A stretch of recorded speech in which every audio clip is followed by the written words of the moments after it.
Bienvenue pour cette nouvelle émission de Petits sujets psychologiques. Nous sommes aujourd'hui en compagnie d'Éléonore Tarlet. Bonjour. Bonjour. Alors vous êtes psychologue et psychothérapeute, mais les auditeurs vous connaissent parce que vous venez régulièrement à ce micro nous parler de différents sujets. Aujourd'hui nous allons en aborder un qui a déjà été abordé lors d'émissions précédentes. Il s'agit de la dépression, Éléonore Tarlet. Vous avez des nouvelles données à nous apporter sur ce qu'est la dépression telle qu'elle est perçue aujourd'hui. Il y a des chiffres aussi qui sont assez parlants. Alors, la dépression, moi j'avais à cœur d'y revenir parce que quand même c'est très courant.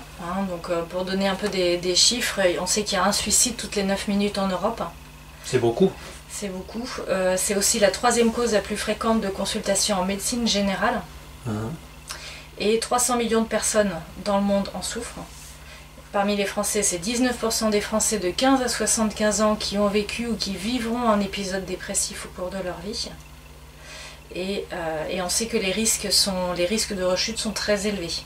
Donc pour rapidement brosser un petit peu un tableau, il y a 24% de risque de rechute de dépression au bout de 6 mois. Après la fin d'un traitement classique. Donc très rapidement, ça peut revenir s'installer. Voilà, les rechutes sont vraiment importantes dans le cas de la dépression. 37% au bout d'1 an, 50% au bout de 2 ans, 75% au bout de 5 ans et 85% au bout de 15 ans.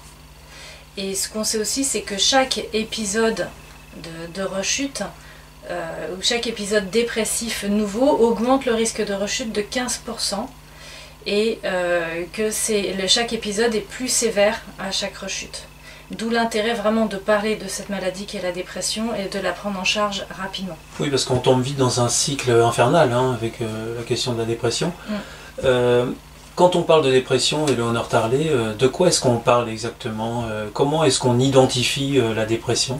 Alors justement, la dépression, donc chaque fois je vous parle un petit peu de la classification internationale des maladies mentales, mais c'est important pour savoir de quoi on parle, puisque tous les psychologues, psychiatres du monde entier ont cet outil de référence, cet outil diagnostique, pour savoir si on peut catégoriser une dépression ou pas.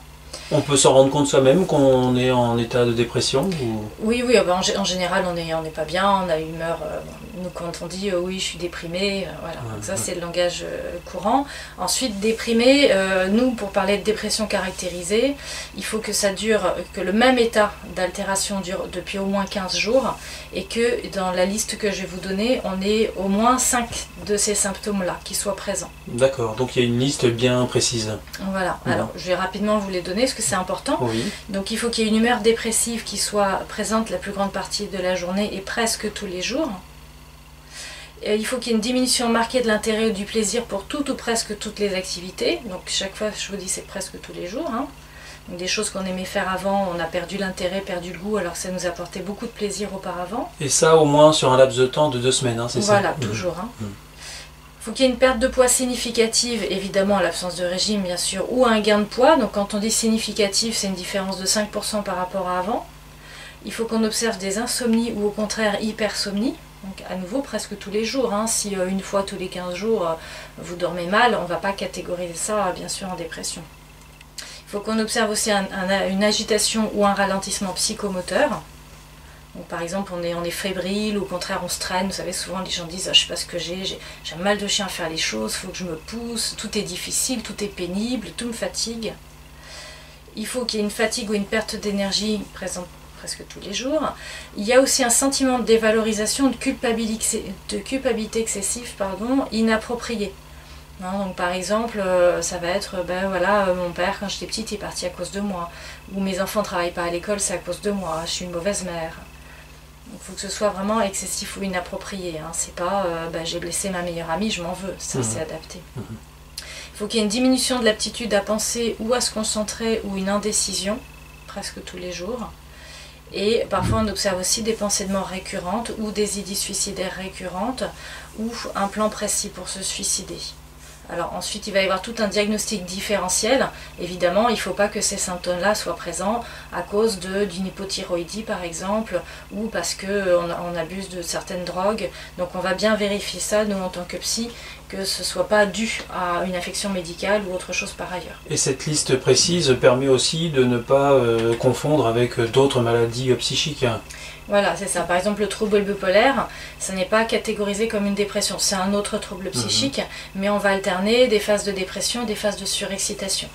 Et aujourd'hui, on en est où avec la prise en charge de cette maladie? Parce qu'il s'agit d'une maladie. Oui, tout à fait. Alors aujourd'hui, ce que les statistiques, les études scientifiques montrent, c'est que la prise en charge ne va pas assez loin, n'est pas suffisamment adaptée, parce que le risque de rechute et le risque de suicide, ou les tentatives de suicide abouties, sont malheureusement très importantes dans ce genre de maladie.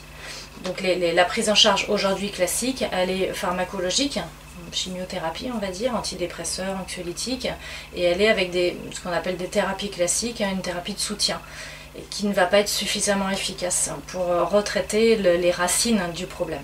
Cependant, rien n'est perdu et ça, on pourra l'aborder dans une prochaine émission. Tout à fait, restez à l'écoute. On ne devrait pas terminer sur une note trop négative. J'apporte les solutions justement de comment faire pour réparer, sortir durablement d'une dépression et éviter effectivement les rechutes qui empirent le problème. Donc écoutez la deuxième émission, voilà, où vous aurez toutes ces solutions, toutes ces réponses. On donne rendez-vous aux auditeurs pour notre prochaine émission où on pourra aborder ces sujets liés à la dépression et notamment comment s'en sortir.